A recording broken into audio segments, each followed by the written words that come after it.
Alright, this will be the updated Ghostrick Monarch list for the September 2013 TCG ban list.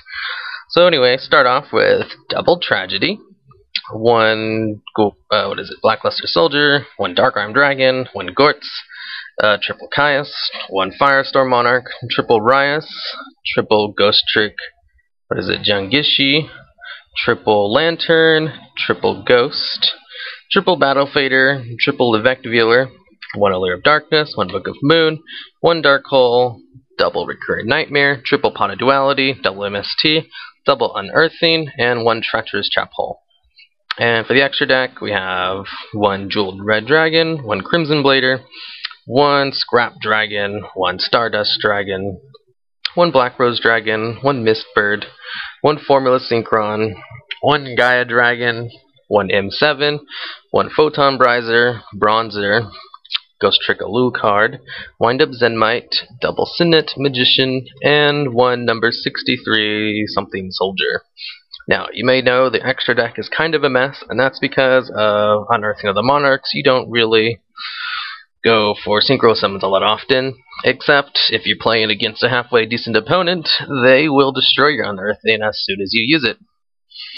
So you can't really get off searches. But if you do get off the search, you're probably going to add off Dark Arm Dragon to your hand, because it searches out Dark Arm Dragon as well as the Monarchs. And this deck's probably more about using Dark Arm Dragon and the Monarchs than anything else. And if you do go for XYZs and Synchros, all the important ones are there. So anyways, this deck is all about hand traps, with more specifically Ghostrick Lantern, Gortz Tragedy, and Battle Fader. And they're all dark types, so all targets for Dark Arm Dragon, except Battle Fader gets removed from play if you actually use his effect. And since this deck is all about using hand traps to special summon them out, they all activate on your opponent's turn, which is why Pot of Duality is an absolute must in this deck. And with it at 3 now, it just makes this deck even faster. Because basically, if your opponent attacks, you can stop battle phase and bring out Battle Fader and use it on your next turn to tribute for a Monarch. Or you bring out a Ghostrick Lantern. If he destroys, you bring out a Ghostrick Spectre. And then you get to draw a card, which is great. And if they destroy another Spectre, you can draw another card off of it. And that's pretty much what this all is about. And this guy is only for searching out your Ghostrick Monarchs. And he's also really good because his effect activates to be flipped up, so it is possible to use his effect twice with Book of the Moon. And that's why Book of the Moon is in here, because it's great for this.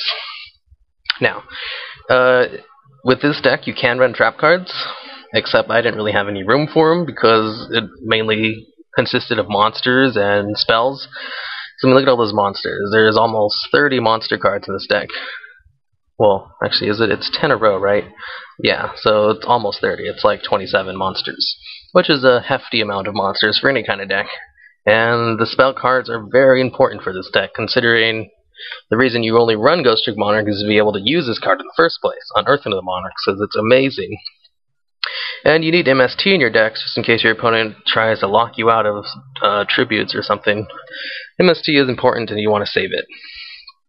And for that, if I have room to only run one trap card, I run Treacherous Trap Hole, because you can only use it if you have no trap cards in your grave.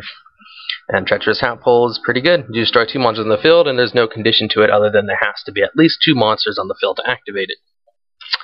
Otherwise, I could probably win Compulse with that 1 extra spot, or Solemn Warning with that 1 extra spot, or the Ghostrick card's actually that great, because this deck isn't about Ghostricks, it's about Monarchs. And Recurring Nightmare is used to recycle Ghostrick Lantern and Ghostrick Spectre, or to boost up Tragedy's effect. Because Recurring Nightmare is amazing. It's a +1, like Pot of Greed. But only if these cards are actually in the grave. And it's actually really good because you do want these cards in your hand. And you do send them to the graveyard for Monarchs. So this card actually makes it a consistent engine. Well, actually, these cards are the only reason you're able to run a Monarch version of this deck anyway.